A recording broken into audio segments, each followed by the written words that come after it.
Hello, my name is Dr. George Mochocki, and welcome to Lesson 2 in a series of Principles of Supervision. Excuse me. Today we're going to be talking about ensuring high quality and productivity as a supervisor. How do I, as a supervisor, bring that quality and productivity within my team without being over aggressive and over demanding, but becomes part of the team culture? How do I create this? This is what this series is going to be on today. Again, my name is Dr. George Mochocki. You're taking me an online class, face-to-face class, a hybrid class, a workshop, or one of my seminars. All right? So let's first talk about total quality. Just as a general. Total quality management, everyone in the organization strives for it. It used to be have quality circles. So you do the job, and then somebody else would come along and say, hey, here's what you did wrong. You're doing having the horse behind the cart, for lack of a better word. You want to make sure that the quality is done right at the beginning when the individual is doing the work at that time, and have some kind of a control process or measurement to make sure that the work is coming out quality, or maybe some kind of cross-functional teams, but not afterwards. It has to be always embedded in every part of the process. So you have Phil Crosby, not Bill Crosby, the comedian, and he basically, when I looked at him, remember, if you're taking me for any the paid seminars or college classes, you basically will have my concept maps already there. Otherwise, you could contact me at the end as my address, and I can send you one. Believe an organization should be injected with integrity, right? Quality, you got integrity, so you got to have, my workers have to have that culture. System that measures quality, that's basically total quality management. Communication about the process and achievement. Why do customers like us? Why do they hate us? Good reports, bad reports. You have to have the balance. Here's what they're saying, so we as a team could creatively, underneath your leadership, working together as a collective, learn and how to minimize our exposure, minimize our bad publicity to our customer base, and improve our good qualities so people buy our products. Okay, operation that educates suppliers and employers and develop quality. You have to think quality, live quality, be quality. Policy support an organization commitment to quality, and it starts with the first line supervisor, and then it goes down. Because remember, you're the leader. You see what you think of quality. You give them poor quality work. They say, he doesn't have quality. If I'm quality management, I expect to have a good job done. That's close enough. Customer never knows. We'll put a wall or dig it up, and next week it blows up or something happens. That is not quality. Quality work, you do the best job. Okay? And now you got Edward Deming, the Deming thing. To achieve product quality, the organization must, let me see if I can make this a little larger here. That's good enough. The organization must continually improve not only the product design, but also the process of producing it. Just for those who are viewing it, you may be viewing it in a small caption it is set up if you watch it on your smartphone, but you have in the box here, you have a little box here, click on that and it'll open up for the whole screen, then you'll be able to read this. And remember, you can stop me, turn off the volume if you want, just look at the concept maps. I'm always supplying the concept maps, and it just gives you a quick overview. This is just another way of presenting information other than utilizing a PowerPoint system, okay? And then you have Joseph Jargon, another quality expert. Management seeks to maintain and improve quality through the efforts on two levels: organization as a whole and individual department. So the company as a whole has to think quality, and then how do I make it is by the individual that's part of the whole organization. Okay?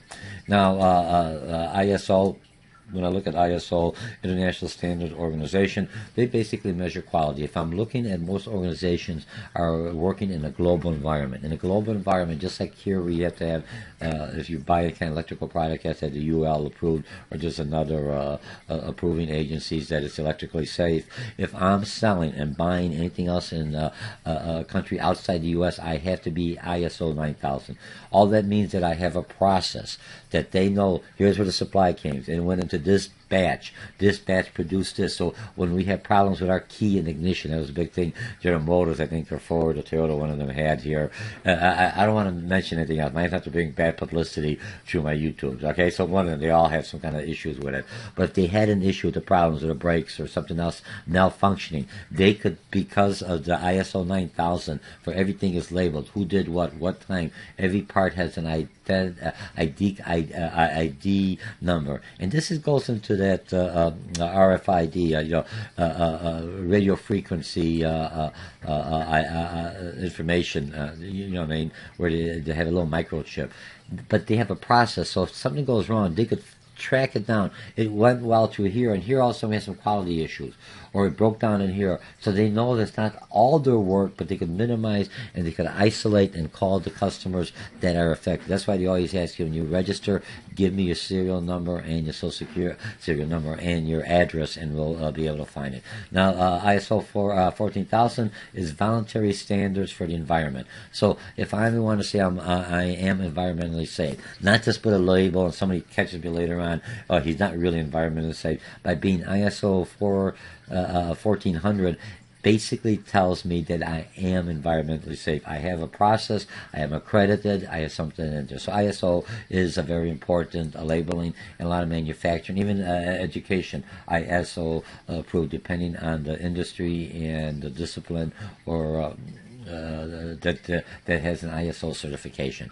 Okay, now quality control. It basically look at quality control. I look at anything that in quality, and we'll talk a little bit later on quality. Okay, let's kind of quality control, size, frequency, and I'm kind of jump on this because I'm going to push this like right about. Put that here. All right, and then I'll put this one down here. I'm changing this so I don't have to do it later on. Okay, so quality control. It's just related color frequency, and we're going to talk about this with quality dimension. But one thing you have to understand what you're benchmarking. Part of your quality, you have to have a baseline. A baseline is where is 100% no defect, 100% right, nothing is everything wrong. And sometimes when you're looking at customer satisfaction, you're benchmarking against the best company in the industry. So I may not be benchmarking against Ford Motor if I'm not in the auto industry, or Mercedes-Benz if I'm not in the auto industry. I may be benchmarking. Who am I benchmarking? Who is the number one in the industry everyone's looking up for? That's the benchmark. That's my baseline, because that's what customers are looking at. Here's the baseline going forward. If I'm looking at the best, if I'm looking at the Apple iPhone and Samsung's coming up, what do they have that Apple iPhone have? Right now, you've got brand recognition and a loyalty, for lack of better words, just keeping Apple very strong. You got brand loyalty. People don't want to give it up. It has a prestige. It has a brand awareness that Apple's for the affluent and not for the everyday person. But Samsung, if you look at the thing, is comparably the same. So, but you're comparing that way. But Samsung is saying we're just as good as Apple because now Apple is the benchmark. Okay, so we have that. That's quality control in a nutshell. You have to, because customers want the best price at the affordable price, the best price at the highest quality for the money delivered tomorrow. Welcome to America. Welcome to global economy. Now, you're a first-line supervisor, whatever you're supplying, a goods, a service, a products, a haircut, you have to have that same momentum, because that's what your customer base is looking. Everyone's looking for that. Because an environment, well, how much I'm going to make that dollar or that yen or that peso or that baht, whatever I'm talking about, and make that as strong as I possibly can. International. Okay, quality dimension. Let's look at quality dimension. When I'm looking at quality dimension, to look at this quality control, I'm looking by standards of specification or benchmarking or standards that the customer says I had to meet these qualities because we had 0 defects or whatever. Okay, continuous improvement. That's what quality control. I always strive to do better. Every year I try to do better than what I did before. I try not to get into that, unless you get 100%, then you always find another market because you maximize it, or something else is going to happen. Performance. I strive for performance. I look at the features of the product. I look at how reliable the product is. That's all brand. I'm building a brand for my name, for the company that I'm performing.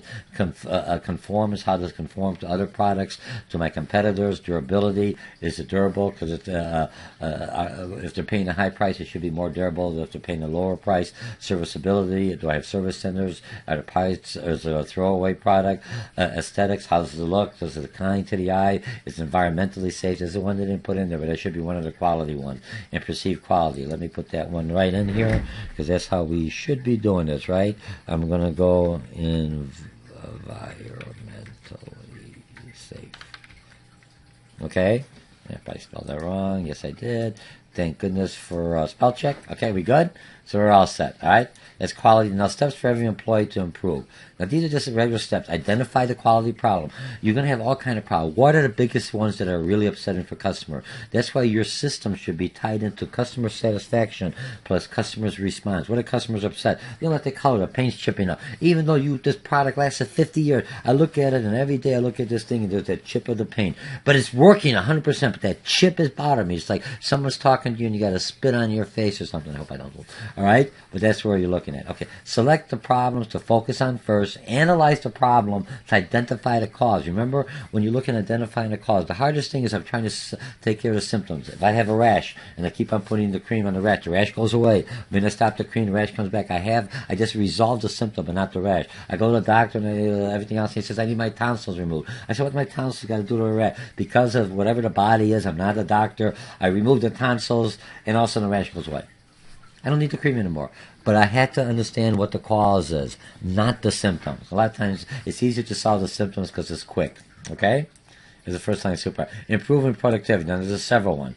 Now if I'm looking at improving productivity, improve the methods, re-engineering, process controlling, give employees more control over the way they work, design the jobs, again, business consulting and education, LLC. That's my other position, trying to get that up and going. Research, I look at productivity of companies and how to make it more productive.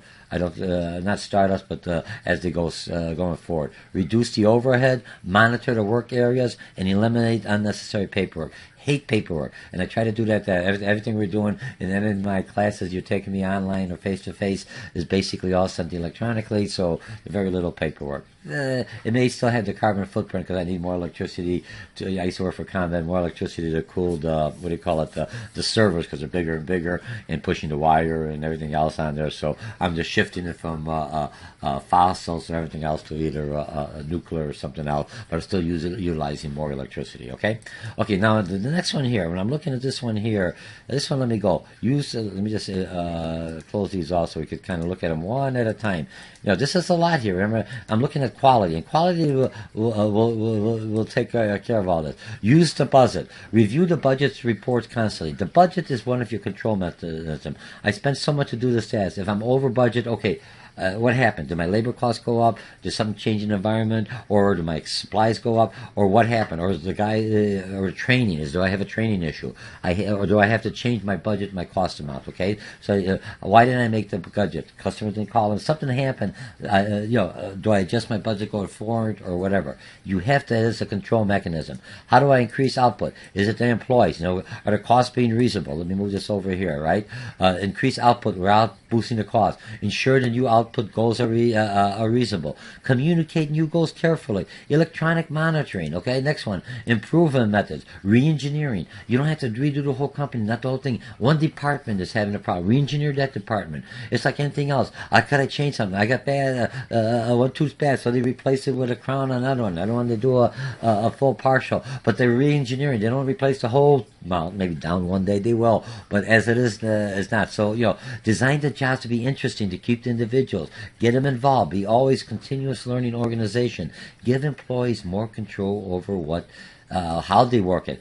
Still have the goals. Here's the quality. How do I get to that quality without cheating or doing something else? It's basically reducing the cost. How can it be more cost effective? Minimize the waste. You don't see too much waste. The computer says every penny is there. Very little waste. Waste is a cost that you can't afford. You utilize every process, every little thing.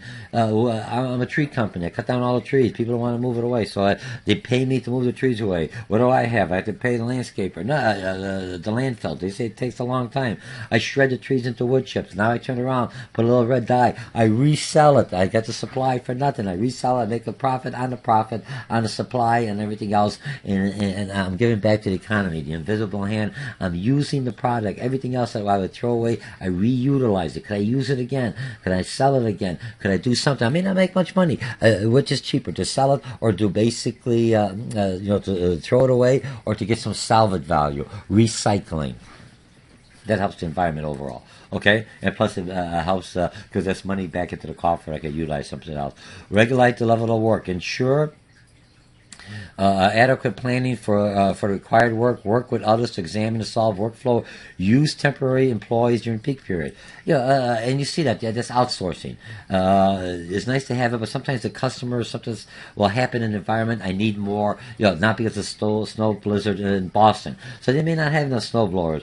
They make so much for a regular winter, so they may have an increased production, but it's a short time lived. Get that production before people don't need the snow blowers because summer comes in there. So I will pay more to get that done or buy from my vendors that's similar to mine, and they put my labor or do my specifications a little bit.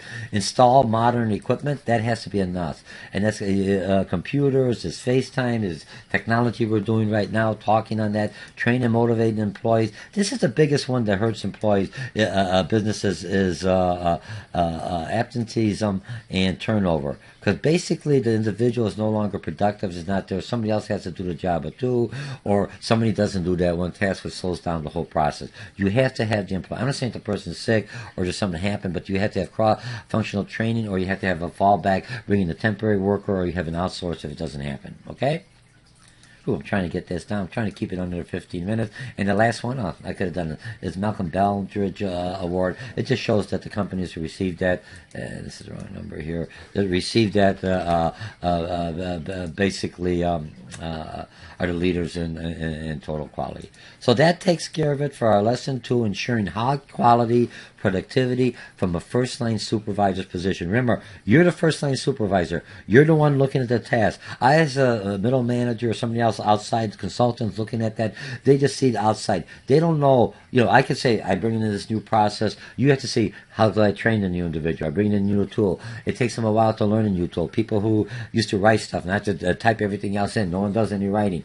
It's a new tool. You have speak recognition software. That's a new tool. So it helps me so I don't type, because I can talk faster than I could type. All those are tools, but I have to learn it. I have to modify the tool. I have to be able to speak. I have to be able to speak in front of the audience now, knowing that all I see is a camera in front of me, but all you see is my face coming towards you, saying, please, this is what you have to do. Remember, you're a first-line supervisor. Emotion. Be yourself. Don't be cold. Don't be callous. Try to be emotional. Male or female. Don't be too aggressive. Don't be too lenient. You're a supervisor. Getting the task done. Your job is to meet the company's goal fairly, ethically with the individuals, but persuade them. You will still always have the punishment as your last tool. You could fire the individual. That should be your last tool. It's easier to change the individual. Try to motivate them. Get them to do there as a supervisor, and always stress quality, total quality. Do the best you can. Total quality, because if you do a good product, customers come back to you at a fair cost, and they're going to come back and buy your products.